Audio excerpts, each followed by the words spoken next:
Apesar de eu não ser muito esperançoso em relação a um profundo estágio de emburrecimento que o brasileiro sofre, e você pode ver 360 graus e vai identificar isso que eu estou chamando de emburrecimento na nossa arte, na nossa cultura, nas nossas relações, na nossa política, naquilo que nos entrete, naquilo que a gente valoriza, naquilo que é importante para a gente. Eu não estou me referindo só a uma camada, não, da população. Me parece cada vez mais que a gente está vivendo no campo das superficialidades. Eu acho que é um fenômeno mundial isso, mas aqui no Brasil, que tem abre aspas aqui, a contribuição da falta completa de educação para o povo, e não é nem de investimento, né? O Brasil é um dos países, comparado a outros países do mundo, que mais investe na educação. Por isso que os políticos gostam tanto de dizer que eu, no meu governo, tantos milhões e bilhões e tudo mais. Só que isso não reflete na prática, né? Na cultura. Porque a educação não é só a escola, não é só sentar lá e ler livro. Matemática, português, tal, apesar de ser importantíssimo. Mas educação é algo mais amplo, mais profundo, que envolve a cultura de um povo e se projeta em todas as direções. Seja no programa que você gosta na televisão, seja no canal do YouTube que você acessa, seja no livro, se é que alguém ainda lê livro, que você lê, os seus gostos, suas preferências, tudo isso forma a cultura. O meio onde você vive, a família, as pessoas que você costuma lidar, que tipo de pensamentos você tem, né? É muita redução a gente delimitar a cultura a ir à escola, ou ir à faculdade, ou ir a um curso, quando alguém está te ensinando alguma coisa. A gente está aprendendo o tempo inteiro na vida. Então, infelizmente, esse é um país de pouquíssima cultura. E também não é o caso de você escolher um ou outro culpado, não. É uma coisa estrutural, né? Está na base, infelizmente, da nossa sociedade, provavelmente, desde que o nosso país foi fundado. De qualquer maneira, ainda que assim seja, e ainda que eu seja desesperançoso nesse sentido, eu te confesso que eu ainda alimento alguma esperança com indivíduos. Senão, eu não teria esse canal aqui no YouTube, não haveria nenhuma razão para eu estar falando aqui. Um dos exemplos disso foi num vídeo recente, né, que eu falo sobre a história que o meu filho contou, de uma gentileza que ele fez, pequena, simples, e de outra também simples que ele recebeu.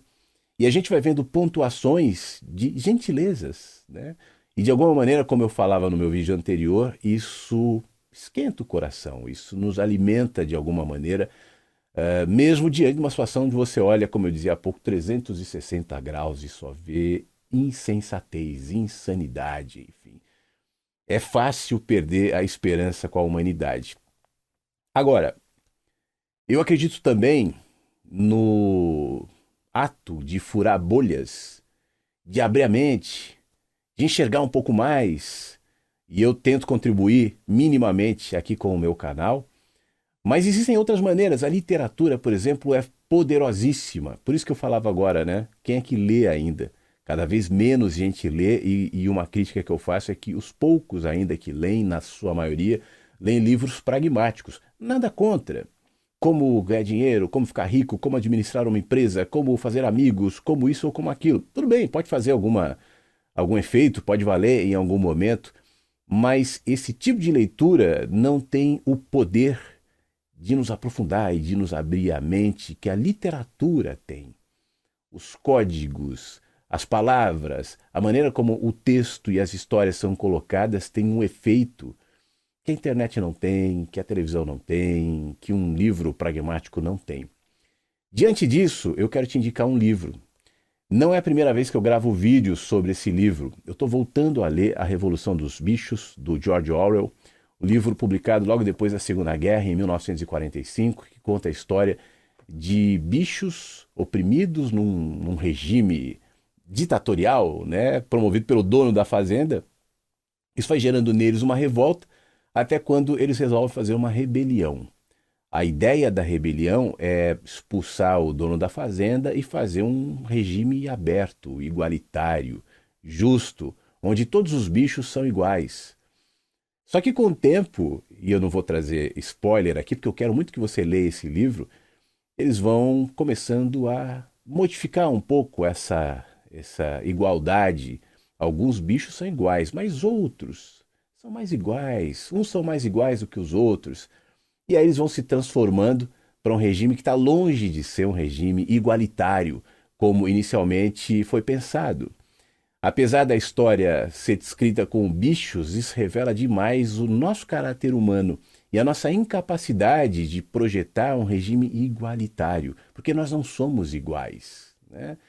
Aceitar as diferenças e, a partir delas, construir caminhos que sejam melhores e tentar modificá-los e arrumá-los e consertá-los enquanto a gente progride, enxergando a vida como um processo, como um caminho, e os regimes também que refletem a nossa condição humana, é fundamental.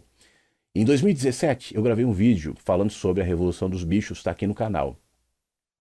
E eu me lembro que eu faço uma comparação muito clara com aquilo que a gente vivia no Brasil naquele período.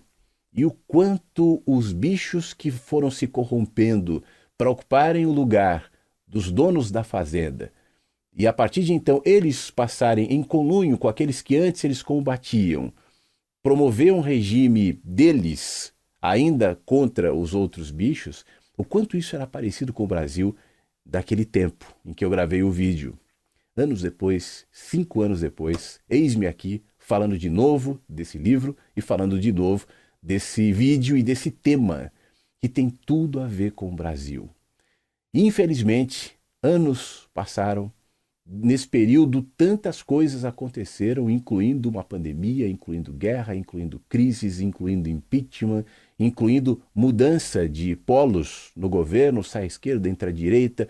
Quantas coisas aconteceram, mas nós continuamos exatamente no mesmo lugar, brigando por amor a um representante, a um líder, projetando sobre pessoas a capacidade de nos salvar, alimentando esperanças motivadas por paixões que são energizadas por ressentimento, brigando com familiares, se alimentando de informações a partir das bolhas da internet. E aí eu vejo esse horizonte 5 anos depois do vídeo gravado em 2017, e a impressão que eu tenho é que a gente não evoluiu nada. Temos uma comunicação muito mais direta, facilitada pela internet, muito mais próxima, mas nós estamos ainda no mesmo lugar, se é que não regredimos. O clima no país piorou, né?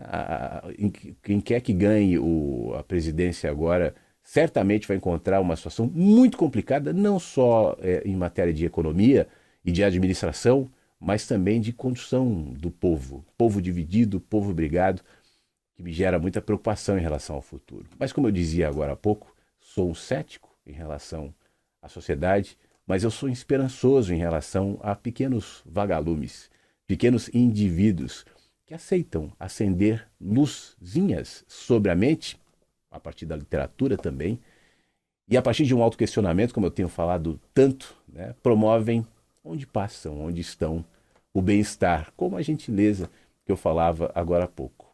Então faço essa indicação, se puder leia, tá? Revolução dos Bichos é um livro curtinho, é um livro fácil de ler, mas eu acho que vai te abrir a mente para entender muitas coisas, e especialmente, se for o teu caso, te tirar desse ponto maniqueísta, infantil e burro, de guerra, do bem contra o mal. Nós somos o bem, seja lá o que você acredita ser o bem, contra aquilo que você projeta ser o mal. Você vai, espero eu, né, começar a refletir o quanto isso é ingênuo, o quanto isso é infantil e facilitador para que a gente seja manipulado. Tá bom? Fique bem.